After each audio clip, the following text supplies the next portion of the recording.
Kasi pag pinagpatuloy mo yan ng pinagpatuloy, pwede ka magkaroon ng cirrhosis of the liver, titigas yung atay mo, at pwede ka magkaroon ng cancer of the liver. Sino ba to? Isa po itong Nobel Prize winning physician. Ano?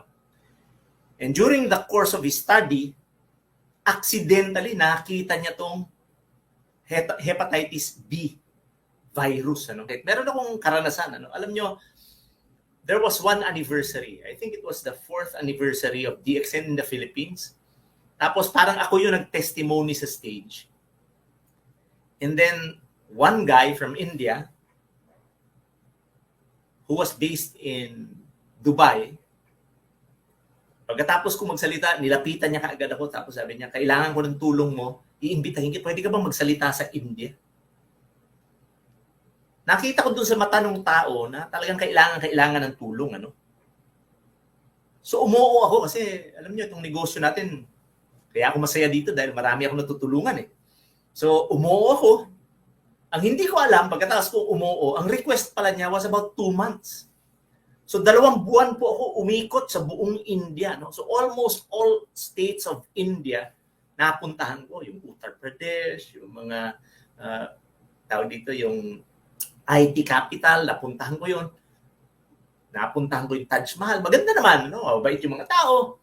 Tapos yung last stop ko po was Uti. Yung Uti po is a hilly part of India.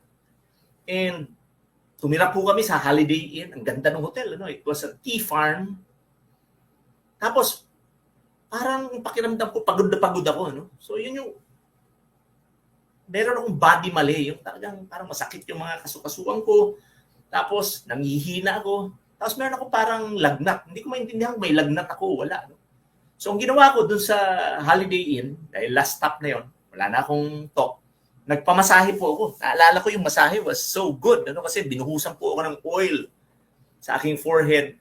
At pagkatapos kong magpamasahe doon, Ayurvedic massage ang tawag. No? Ayurvedic massage.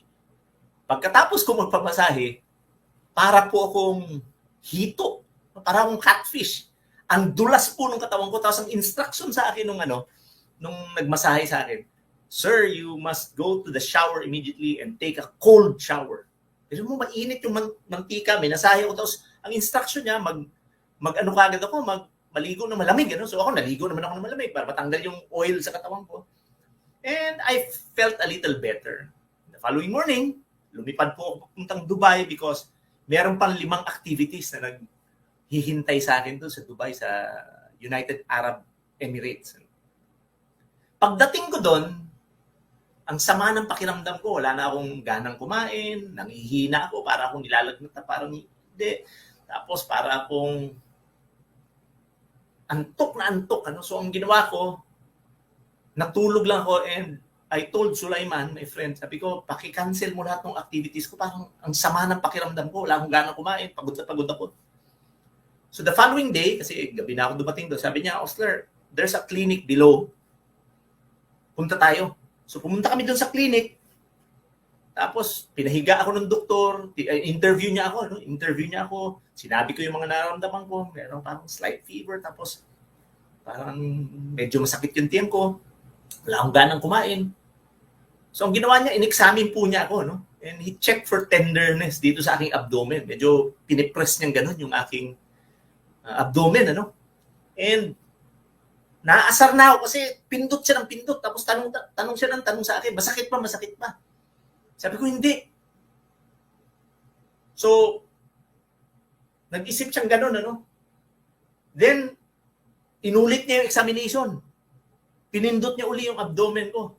Tapos gumanon uli siya. Nakatingin ako sa kanya ganyan kasi sama ng pakiramdam ko eh. Tapos bigla niyang tinap yung mga fingers niya sa ibabaw ng lamesa.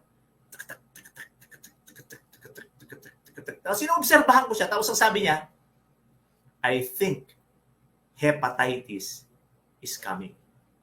Yun yung exact words ng doktor sa Dubai. Indian doctor, sabi niya, "I think hepatitis is coming." So alam niyo ang sinabi ko at that time? Sabi ko, giatay na. Yan po yung expression ko, giatay na. Ano ba itong giatay? It's actually a Cebuano expression. Sabi dun sa Nung ni-research ko kung ano itong meaning ng giatay, ang sabi dun sa Google, bad word daw ito. Ang equivalent daw nito sa US is yung F word, no? F word. Pero tiningnan ko sa Tagalog, alam mo, galing nung ibig sabihin ng giatay sa Tagalog. Ang ibig sabihin ng giatay sa Tagalog is pambihira, which is actually the best meaning. No? I actually expressed myself in frustration and sabi ko, giatay. Parang magkakaroon yata ako ng hepatitis. So ano ba itong hepatitis, mga kapatid? Ang hepatitis po, kung tatagalugin ko yung nakikita nyo sa screen, napakasimple lang. Yung pagmamaga o pagiging inflamed ng iyong atay. Hepa means liver. Yung pag meron pong itis, no? Sabi ni Dr. Sadsad, sabi ni Dr. tawag dito ni Dr. Kaagbay, pag merong itis sa dulo, ibig sabihin merong inflammation or pamamaga. So pag hepatitis, pamamaga ng atay. Tapos, pwede rin mag-cause ng hepatitis kung mahilig kang uminom ng alak. Yung mga mahilig uminom ng alak, pwedeng magkaroon ng hepatitis. Pwede ka rin magka-hepatitis dahil sa toxins, no? At saka yung sa drugs na iniinom natin. Pag naapektuhan yung atay, mamamaga siya. So hepatitis na. Pwede rin maging cause is kung meron kang sakit, no, meron kang sakit, nagkaroon ka ng hepatitis, pwedeng maging ganun. So, eto pong hepatitis, nakakatakot ba ito? Ano ba yung mga simptoma nito? Ano ba mga simptoma? Alam niyo, nung binasa ko po yung mga simptoma, I agreed, no? Alam niyo, eto po yung unang mapapansin nyo. Yung signs at saka yung simptoma kung meron kang hepatitis. Unang-una yung pagod na pagod ka, wala kang enerhiya. Tapos parang meron kang trangkaso. Yun na yung po yung nararamdaman ko. Tapos dahil wala kang ganang kumain, wala kang ganang uminom ng tubig, yung iyong ihi medyo nagiging dark yellow. Tapos yung dumi mo, no, napansin ko dito, ganito eh. Kasi tinanong ako ng doktor sa Dubai, what is the color of your stool? Ano bang kulay ng dumi mo? Alam niyo, nung tinignan ko po yung dumi ko, ano po, yung maputla. Hindi siya dark brown, medyo maputla siya. Parang pag tinignan mo, para siyang kulay gatas, pale. Tapos meron kang slight abdominal pain, wala kang ganang kumain. Tapos yung yung chronic hepatitis, pumapayat sila, no? Tapos, nagiging member ka ng dilawan. Naninilaw po yung balat at saka mga mata. Naalala ko nung umuwi ako sa Manila, alam nyo, pag uwi ko, immediately I went to Makati Med kasi ayaw ko magpa-admit sa hospital sa Dubai kasi baka ma-quarantine ako doon ng matagal. Kasi pag hepatitis, mga 15 days daw eh. So natakot ako. Kinausap ko si Sulaiman, can you rebook my flight? So nirebook nila, nakauwi po ako dito. Pumunta ako diretso sa Makati Med. At totoo nga, no, meron akong hepatitis. Now, anong hepatitis ba yung nakuha ko?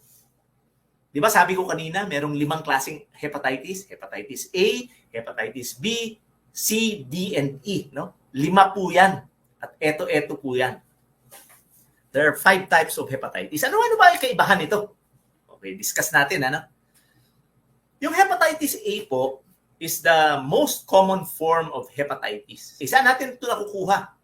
Ito po makukuha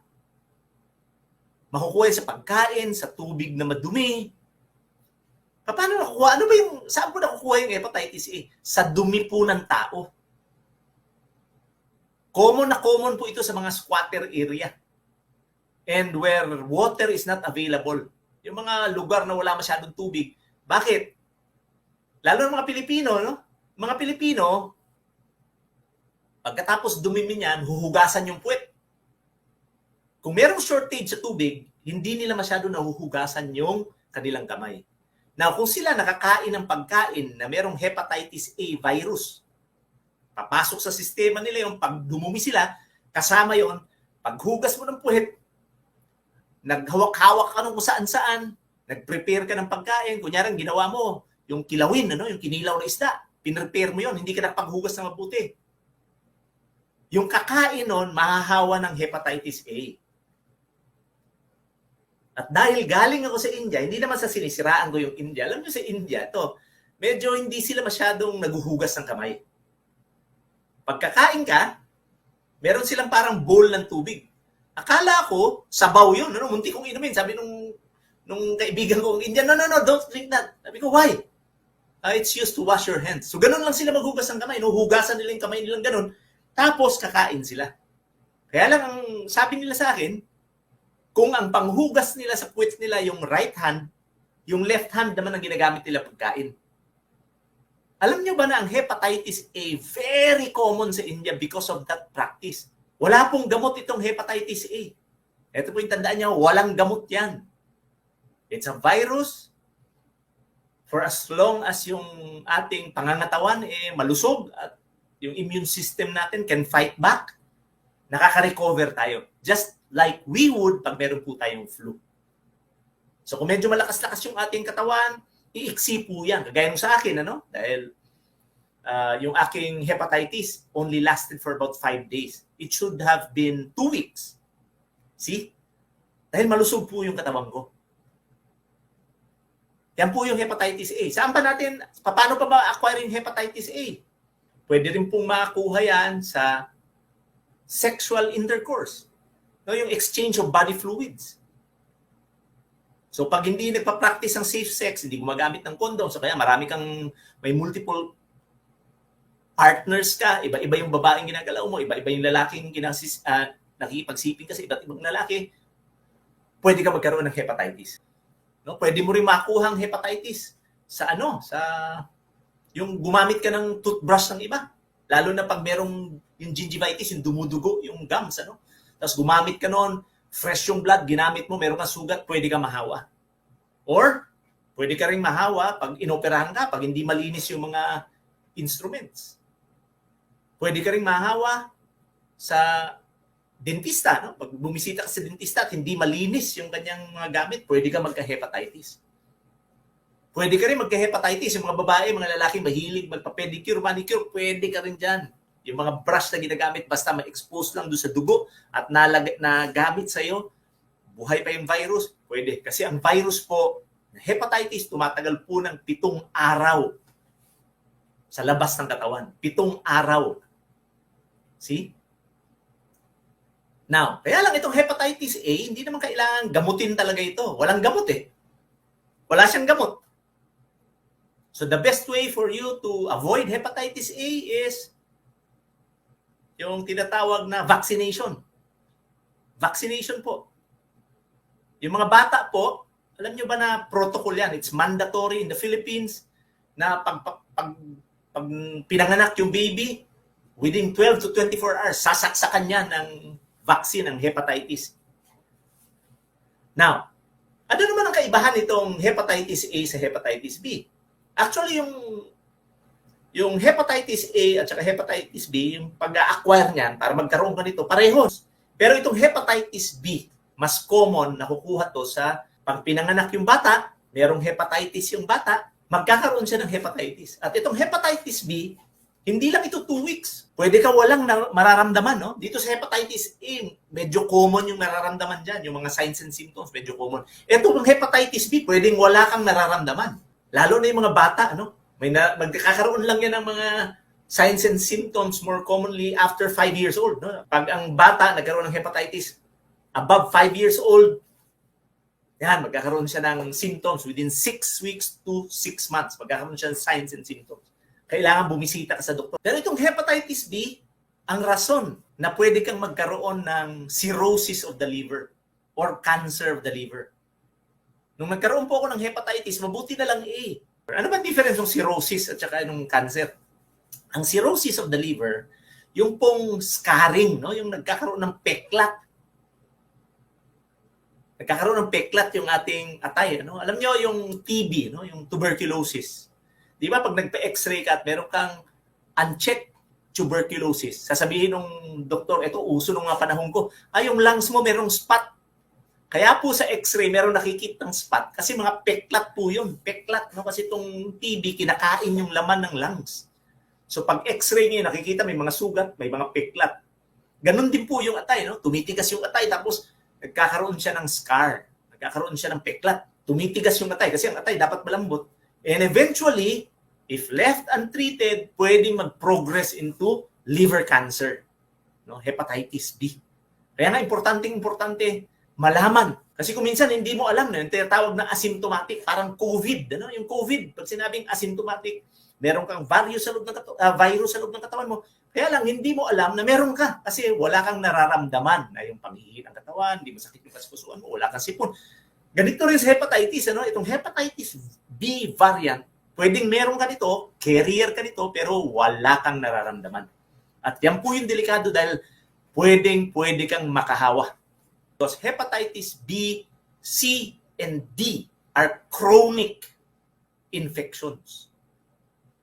Itong hepatitis A and hepatitis E are acute. Anong ibig sabihin? Anong difference ang acute at saka chronic?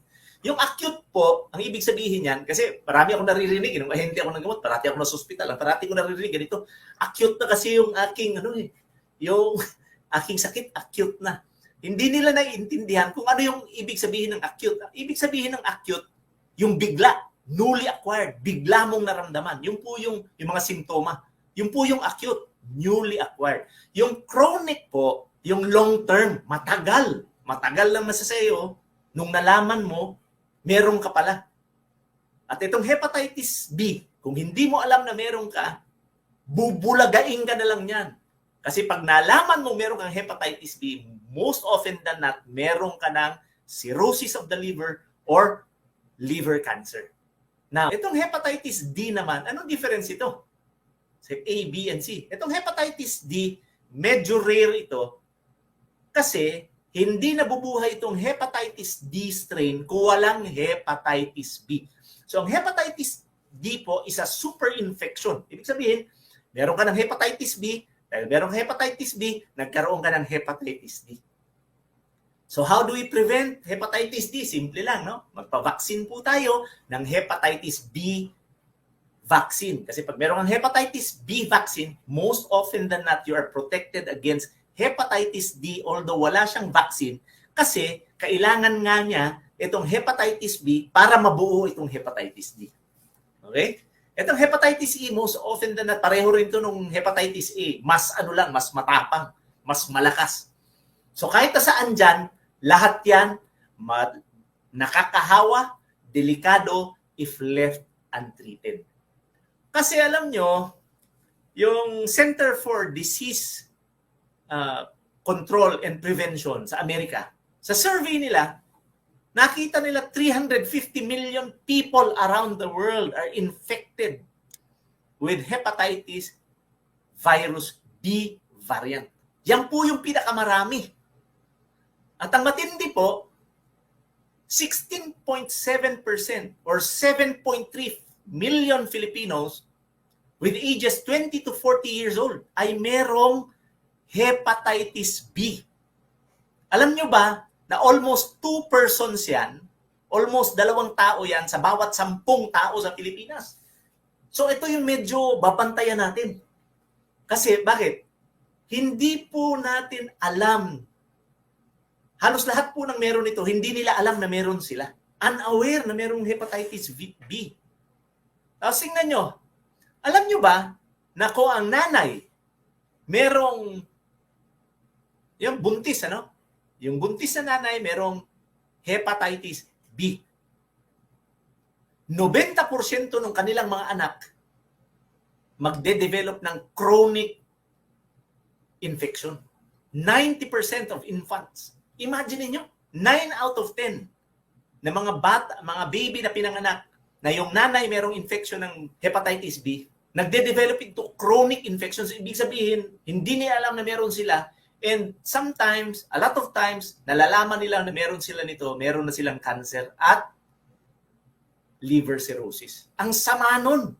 Kaya nga, ginawang mandatory ngayon sa mga bata na pag pinanganak, bibigyan na ngayon ng vaccine kasi hindi alam kung minsan ng nanay na meron siya. So, importanteng alam natin to. Kasi baka yung listeners natin, ngayon, meron ka palang hepatitis B at hindi mo alam na pwede ka makahawa sa loob ng bahay nyo. Pwede mong mahawa yung kung ikaw lalaki at mahilig kang, no, kung matulis ka. Ibig sabihin, iba-iba yung partner mo sa sex. Delikado ka nito kung meron kang hepatitis B kasi lahat ng ginalaw mo pwedeng magkaroon ng hepatitis B. Lalo na kung hindi ka gumagamit ng kondom.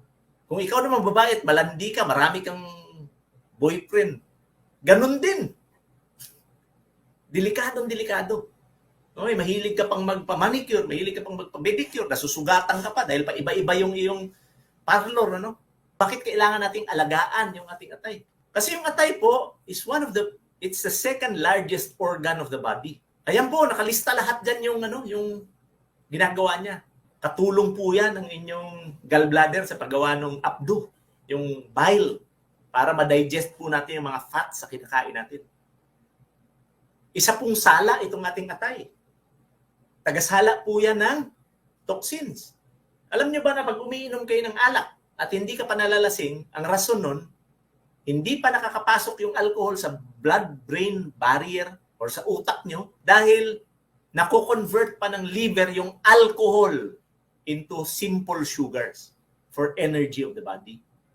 Now, the moment that you feel tipsy, ang ibig sabihin nun, medyo nahihilo-hilo ka na uminom ka ng alak, ibig sabihin nun, sumusurrender na yung liver mo, hindi na niya kayang i-convert yung alcohol na dumadaan sa bloodstream dun sa atay para i-convert to blood sugar. Kaya nga, pag medyo tipsy ka na, uminom ko kunyari ng red wine, occasional drinker naman ako, inom lang ako ng red wine. Kasi healthy naman to dahil dun sa, tawag dito, flavonoids. No? Ginagawang rason yung flavonoids, umiinom, 2 boting red wine. So, pag uminom ka, pag naramdaman mo medyo nahihilo-hilo ka na, namula na yung mukha mo, tumigil ka na dahil yan yung indication na hindi na kaya ng atay mo. Kasi pag pinagpatuloy mo yan ng pinagpatuloy, pwede ka magkaroon ng cirrhosis of the liver, titigas yung atay mo, at pwede ka magkaroon ng cancer of the liver. Pwede rin yung mag-cause ng hepatitis, yung alcohol. Di ba sinabi ko kanina? Diyan po nang gagaling yung mga enzymes natin. Yung ating pong atay, parang yung bodega ng mga glycogen, ng mga minerals, vitamin A, yung mga blood clotting factors ng ating katawan. Nandiyan po lahat yan. Kaya nga, importante natin alagaan yung ating atay. Kasi usually, pag nagkaroon ka ng hepatitis or hepatitis B infection, kung talagang napakalakas ng katawan mo, yung immune system mo is capable. Alam nyo, gagawa po ng mga sundalo yan so that the next time na pumasok yung hepatitis A virus sa katawan, sabihin ng katawan, oy, kilala ko na to, meron na akong blueprint nito. Gagawa ako ng sundalo para patayin ito. This is not a part of my system. Papatayin ko to. Ganun po mag-function yung katawan natin. Kaya importante inaalagaan natin yung ating katawan. Pero personally, ayan, ito yung mga tips ko sa inyo kasi magmula po nung alam niyo dati nung nagka-hepatitis A ako, hiniwalay ko yung aking kutsara. Tapos, avoid alcohol at all costs. Lalo na kung nagkaroon ka na ng hepatitis, huwag ka nang uminom ng alak. Tapos, ito yung pinakagusto kong narinig sa mga doktor ko. Osler, kumain ka ng maigi. Eat nutritious food. You feed your body well and then matulog ka ng sakto. Alam niyo, ito yung pinakagusto ko. Bakit? Alam mo kung bakit? Diyan tayo makakatulong doon sa mga taong may hepatitis. Aabisuhan natin sila na kumain ng maigi. Matulog ng maigi. At meron po tayong mga produkto makakatulong dun. Ano yun? Sabi na, Oster, dahil hepatitis yan tungkol sa atay, anong kakainin namin? Yung adobong atay ba? Sabi ko, hindi adobong atay pa. Grabe sa uric acid yan. Eto, RGGL, no, makakatulong yan. Birin nyo merong 400 active elements yan. Meron po siyang 400 active elements. So pag dinagdag natin to sa ating pagkain, matutulungan ba tayo? Of course! Pero nyo kung iinom ka ng kunyari nung vitamin supplement, itago lang natin sa pangalang Centrum. Diba? Complete from A to zinc daw. Ilan lang yung mga 27? 27 elements. Eto po, more than 400 active elements. So kung ikaw, magte-take ka, saan ka? Doon lang sa 27 active elements. Dito na lang ako sa more than 400 active elements. Meron pa siyang detoxifying effect. Tutulungan tayo mag-discharge of yung mga dumi natin. Tapos babalansehin pa niya yung katawan natin dahil very nutritious siya. No? So ito pong Ganoderma is the king of herbs, no? We can never change history anymore. Hindi na natin pwedeng baguhin yung history kasi sinulat sa alam niyo yung Shenong Benjing, yung Chinese Pharmacopoeia. Alam niyo ang number 1 herb na nagbibigay ng ang pinakamaraming ang pinakamaraming na ibahaging maigi sa katawan ng tao is Ganoderma. Yung bawang ang number 2. Kung kilala niyo yung aloe vera, yes, number 10 yan. Number 10 siya sa listahan nung hierarchy ng herbs sa Chinese Pharmacopoeia. At kung kilala niyo yung alam niyo ba yung mangosteen? Yung mangosteen, alam niyo yan? Wala sa listahan yan. Wala sa listahan ng hierarchy of herbs. Wala doon. yung ginseng, number 6 siya. Yung ginseng, nandun sa ating, 'di ba? Yung sa ating potency. No, ano pa? Meron po tayong very nutritious food, yung superfood na spirulina. This is a blue-green algae. No, lumot po ito sa Tagalog, no? Blue-green algae. It is highly alkaline, kaya green siya because of chlorophyll. And chlorophyll is the pigment or substance produced by the green leaves of plants. No? Kaya tayo pinakakain ng doktor ng kumain ka ng green leafy vegetables, pati mga teachers natin sinasabi sa atin gano'n. Bakit? Para maging alkaline po yung katawan natin. Pag meron po tayong sakit like hepatitis, acidic po yung katawan natin. Alam nyo, nagduda ako dito. Itong kwento ko dito sa spirulina kasi nung pumunta po ako sa India, dahil hindi ko masyado gusto yung pagkain at first, yung food, hindi ko masyado gusto nung una. Kain po ako ng ng spirulina. Alam nyo, 30 tablets a day po ako. 10 sa umaga, 10 sa tanghali, 10 sa gabi. Kala ko nga, nag-hypervitaminosis A ako kaya nagdilaw yung aking mata. Kala ko yun Kasi parang nahilo-hilo ako. Sabi ko, nasubrahan siguro ako spirulina. Pero hindi ka naman pala masusobrahan ito because this is natural and this is food. This is food. Kaya kung may sakit ka, mas magandang kumakain tayo ng spirulina. Bakit? This is highly alkaline. Tulungan po natin maging alkaline yung ating katawan para yung katawan po natin makalaban sa sakit. Ano pa? Meron po tayong binoboast na tayo yung nagpo-produce ng spirulina natin. Totoo po yun. Tayo po ang nagpo-produce ng sarili nating spirulina. At anong advantage niyan?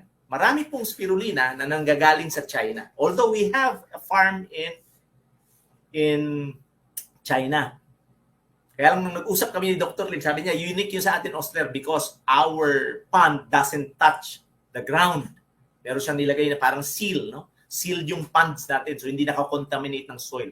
Bakit? Ang delikado po, pag finarm po itong spirulina sa lupa, lalo na sa China, pwede pong magkaroon ng mercury content yung spirulina or pwede magkaroon ng tingga, lead. At yung lead at mercury, nadideposit po sa brain natin yan. So, hindi po pareho lahat ng spirulina. Ang spirulina po natin, sigurado tayo sa quality dahil doon sa ISO certification natin. Mura pa. So, pag meron ka sakit, magandang nagtitake tayo ng spirulina. At meron po tayong Andro-G. Alam niyo itong Andro-G nung ni-research ko to, yung Andrographis paniculata. Ang pait ito, meron mga tanim sa labas May tanim ako sa labas, binigay ng barkada ng asawa ko. Kaya lang mas mura po itong atin per capsule. Now, maganda po dito sa Andro-G or Andrographis paniculata. Ginagamit po ito doon sa traditional ancient medicine dati. Medicine, Pero hindi ko sinasabing gamot ito.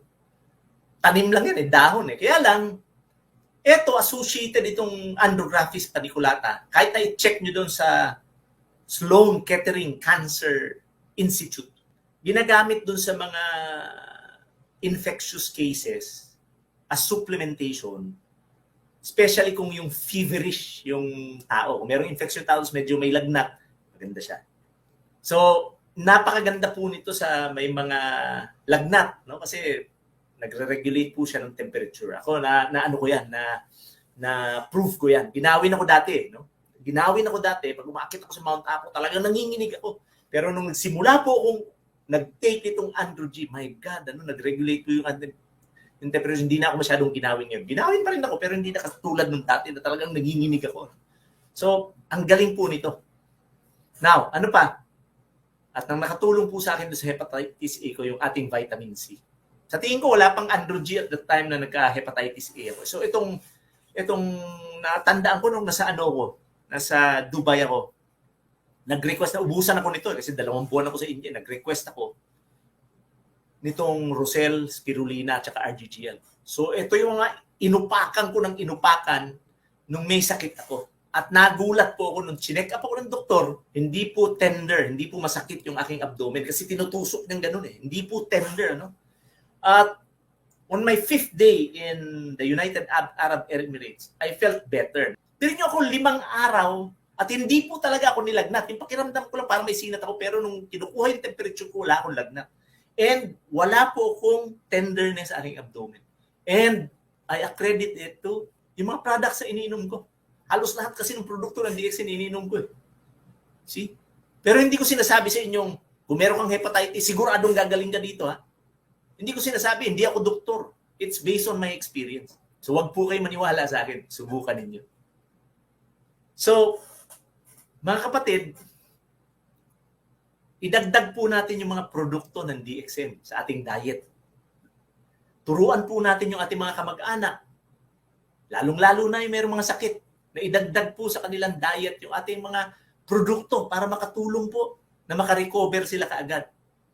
Kasi alam nyo, pag hindi po natin inalagaan ang ating katawan, kung hindi nyo ako kagaya na inaalagaan ko yung katawan ko, nag-exercise ako araw-araw, more than 8 hours a day ako natutulog, wala po akong stress dahil wala akong utang, halos lahat ng produkto hindi sinakain ko, I'm 59 years old, wala po akong sakit, and I feel happy and I'm so satisfied with my life right now. Alagaan natin ang katawan natin kasi halos lahat ng mga kaibigan ko, inaalagaan lang yung mga katawan pag may sakit na. Mga kapatid, pag pinabayaan po natin yung ating katawan at nagkaroon po tayo ng hepatitis, eto po yung masasabi natin, atay, nagka-hepatitis ako. Sana inalagaan ko yung aking atay. Ngayon, meron akong hepatitis. Nagtitiis ka ngayon sa sakit dahil hindi mo ginawa yung parte mo.